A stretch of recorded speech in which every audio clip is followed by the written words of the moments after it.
Hello students, तैयारी शानदार चल रही होगी। सभी मन लगाकर पढ़ रहे होंगे। मेरी जितनी भी फ्रेंड्स हैं वो अपनी पढ़ाई को रेगुलर जारी रख पा रही होंगी। बस एक बात का ध्यान रखना है कि अब हमें ये नहीं कहना है कि कल से करूंगा। और कितनी बार हम ये शब्द यूज करेंगे कि कल से करूंगा, क्योंकि उम्र भर अगर हमने यही शब्द यूज किया तो लास्ट में उम्र का जो पड़ाव है वो पार हो जाएगा और हमें बस यही कहने को मिलेगा कि काश कर लिया होता, काश मैंने वो काम कर लिया होता। आप भी अगर इस चीज से बचना चाहते हैं, अपनी उम्र को सही मायने में समझना चाहते हैं, अपनी बची हुई जिंदगी को शानदार जीना चाहते हैं, तो आप जिस भी फील्ड में आगे बढ़ना चाहती हैं, चाहे वो स्टडी का है या फिर आपने कोई और भी फील्ड चुना है, तो आपको हर फील्ड के लिए तैयार होना होगा और उसकी शुरुआत आज ही से करनी होगी। तो प्लीज रिक्वेस्ट है कि आपने अगर अभी भी अपने लिए कोई कदम नहीं उठाया है, आप अपने लक्ष्य के प्रति समर्पित नहीं हुए हैं, तो आज से जरूर समर्पित हो जाएं। अब वो कल पर टालना आप छोड़ेंगी। साथ ही अगर आप रेगुलरिटी नहीं बना पा रही हैं कि नहीं आज से नहीं होगा, आज बस इतना ही, फिर 10 दिन तक उसे नहीं किया है और फिर से दोबारा उठाने का सोचती हैं, तो फिर वही टाइम उसमें चला जाता है कि आज नहीं कल करूंगा। तो अगर आप इन सब से बचना चाहती हैं और चाहती हैं कि रियल में मुझे आगे बढ़ना है, तो बस आज ही सोचिए और आज ही करना स्टार्ट कर दीजिए। और उम्मीद है आप में से बहुत सी बहनों ने अपनी पढ़ाई को रेगुलर करना स्टार्ट भी कर दिया होगा। अपने सिलेबस को वो अब समझने लगी होंगे और काफी हिस्सा सिलेबस का कवर भी हो गया होगा। आज मैं आपको एक बात कहना चाहती हूँ, हम लोगों के लिए जो स्पेशली अप्लाई भी होती है कि मुझे ये नहीं मिला, काश मुझे ये मिला होता तो मेरी लाइफ ऐसी होती है। हमारे मन में रहता है कि हाँ, मेरा जीवन साथी ऐसा मिलता, या फिर मुझे ऐसा घर बार मिलता, या फिर सब जो मेरे रिलेटिव्स हैं, या फिर मेरे जो माता पिता हैं, या फिर कोई भी आपका रिलेशन है वो मुझे ऐसा समझता, या फिर मुझे करने की ये छूट होती। कुछ भी अगर आपके मन में ऐसा होता है ना कि काश ऐसा हुआ होता, ठीक है, तो उस बात का तोड़ ये है कि जो हमें नहीं मिला, ठीक है, वो केवल बेहतर था। ठीक है, अब जो हमें मिलेगा, ठीक है, वो क्या होगा, बेहतरीन होगा। ठीक है, तो हमें इस बात को ही समझना चाहिए कि जो हमें मिला है वो बेहतरीन है और जो आगे मिलने वाला है वो इससे भी बहुत अधिक बेहतरीन होने वाला है। और जो नहीं मिला ना, उसकी टेंशन अब हमें नहीं करनी है। हम जिसे डिजर्व करते थे, हमारे लिए जो बना था, वो हमें मिला है और अब उसे कैसे निखारना है, कैसे अपने लायक बनाना है और कैसे उसके लायक बनना है, वो हम पे डिपेंड करेगा। जो मिलना था जो मिल गया, लेकिन आगे आने वाला भविष्य आप ही को बनाना है कि वो बेहतरीन पल हमें ही तैयार करने हैं। और उन्हें तैयार करने के लिए आज एक एक मिनट हमें सही से उपयोग लेनी होगी और उसी का फल कल हमें इतना शानदार देखने को मिलेगा कि जहां कहीं पे भी हम जाएंगे ना, ऐसे पूछा जाएगा कि हाँ ये वही है ना, हाँ ये वही है, हाँ इसने वो एग्जाम क्लियर किया है ना, हाँ अभी इसकी जॉब वहां लगी है ना, अरे हाँ हाँ इसके बारे में सुना था, ये अपने फील्ड में ये कर रही है, अरे मिलना हो गया इनसे, कब से मिलना चाहती थी।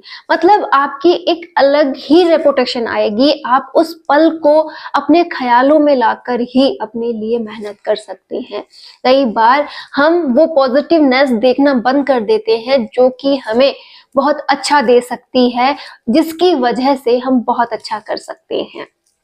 आप एक बार शांत मन से, पूरे दिन में एक बार रोज शांत मन से अपने साथ बैठा करो, अपने आप पर विचार किया करो, अपने आप से बातें किया करो कि मुझे क्या चाहिए, आखिर कहाँ जा रही है मेरे जो टाइम ड्यूरेशन में कर रही हूँ, सारा जो मेरा चल रहा है प्रोसेस, वो किस दिशा में जा रहा है, मुझे एक बार तो उस पर विचार करना चाहिए। आप पाएंगी कि पूरे दिन का जो आप रिजल्ट निकाल कर ला रही हैं वो बेहतरीन होता जा रहा है। आप बहुत अच्छा उसमें इम्प्रूव होती जा रही हैं कि आज मैंने ये किया ना, बहुत अच्छा काम था, इसे मैं कैसे आगे बढ़ाऊं, कैसे इसमें और अधिक इम्प्रूव करूं, कैसे मुझे इस जो मेरी पढ़ाई है, अगर आप पढ़ते स्टूडेंट हैं तो अगर आपकी पढ़ाई है तो उसे मैं और कैसे अधिक कर सकती हूँ, कैसे इसे बेस्ट कर सकती हूँ, कैसे इसमें इम्प्रूवमेंट ला सकती हूँ, आप नए नए विचार सोचने लगेंगे। और अगर आपका माइंड सेट एक ही बात पर अटक गया है कि आज मुझे उसने ये कह दिया, आज ऐसा हो गया, आज वो हो गया, तो इन बातों को आपको अब छोड़ना ही होगा, क्योंकि ये बातें हमें पीछे ले जाती हैं और हमारे माइंडसेट में जो अच्छा होना चाहिए उसकी जगह कम पड़ जाती हैं। तो आप आज से अपने लिए बेस्ट सोचेंगी, अपना बेस्ट करेंगी और जितना हो सके एक पॉजिटिवनेस के साथ आगे बढ़ेंगी। और प्लीज आपसे रिक्वेस्ट है, कल पर काम ना टालें।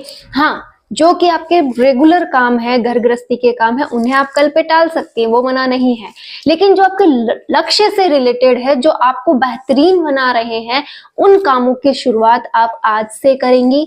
उनका कल से कोई लेना देना नहीं है, कल का कोई अंत नहीं है, जो है सो आज है और इसे बेहतर बनाना आपके हाथ है। तो जितना हो सके अपने ऊपर काम कीजिए, अपने लक्ष्य के प्रति समर्पित रहिए और दिन रात एक करते हुए आगे बढ़िए। आप किसी भी ग्रेड की तैयारी कर रहे हैं, आप उस पर समर्पित होकर देखिए। ये मत सोचिए कि मेरे से होगी या नहीं होगी, मेरे बच्चे छोटे हैं या फिर मेरी फैमिली की कंडीशन ऐसी है, या फिर जो भी आपका एक पॉइंट है ना, उसे इग्नोर कर दीजिए। माना इस वैकेंसी में कंप्लीट नहीं होगी, हो सकता है कि इतनी ज्यादा परिस्थितियां आपके अनुकूल ना हो कि आप शायद इस जो ये वैकेंसी अभी चले उसमें आप पूरा ना कर पाए, लेकिन इससे रिलेटेड एक वैकेंसी और आएगी, क्योंकि सरकार ने ये रूल सा ही बना लिया है कि हर साल हम वैकेंसीज निकालेंगे। अभी तो फिलहाल तो आप first grade, second grade, third grade की अगर अब दे रहे हैं तो तैयार रहिएगा, जैसे ही ये वाली होगी नेक्स्ट भी आएगी। तो आप अगर इसमें देने के लिए सक्षम नहीं है ना, कोई बात नहीं, आप बस तैयारी कीजिए, अपना 100% देना स्टार्ट कर दीजिए। आपके लिए नई वैकेंसी तैयार है। जो भी विद्यार्थी मुझसे ये पूछता है कि आप नई रीट वैकेंसी कब आएगी, तो आप ध्यान में रखिए, जैसे ही थर्ड ग्रेड कंप्लीट होगी नई रीट वैकेंसी आ जाएगी, और जैसे ही नई रीट वैकेंसी आएगी थर्ड ग्रेड वैकेंसी आ जाएगी। तो आपको केवल और केवल अपने लक्ष्य पर बना रहना है। अगर यही आपकी डायरेक्शन है तो एक तैयारी कीजिए। अगर आप इस वाली वैकेंसी के लिए पूरी तरह से तैयार हैं तो आप इसमें निकल जाएंगे। और अगर आपको लगता है कि परिस्थितियां बिल्कुल भी अनुकूल नहीं है, मुझे बस 1 से 2 घंटा मिल पाता है, सिलेबस भी पूरा नहीं हो पाता, तो मैं नेक्स्ट वैकेंसी देख सकती हूँ। लेकिन अपने मनोबल को ना गिरने देना और अपने लिए कुछ बेटर कर लेना बेस्ट है। उम्मीद है आपको सारी बातें समझ आई होंगी और आप बहुत अच्छा करेंगी और आगे भी बढ़ती रहेंगी। हम फिर मिलेंगे कल के वीडियो में, और आपके इस पॉजिटिवनेस को बनाए रखने के लिए मैं जितनी भी कोशिश कर सकूं मैं करती रहूंगी, क्योंकि मुझे लगता है कि जैसे मैं आगे बढ़ूं मेरी बहनें भी वैसे ही आगे बढ़ती रहें। All the best.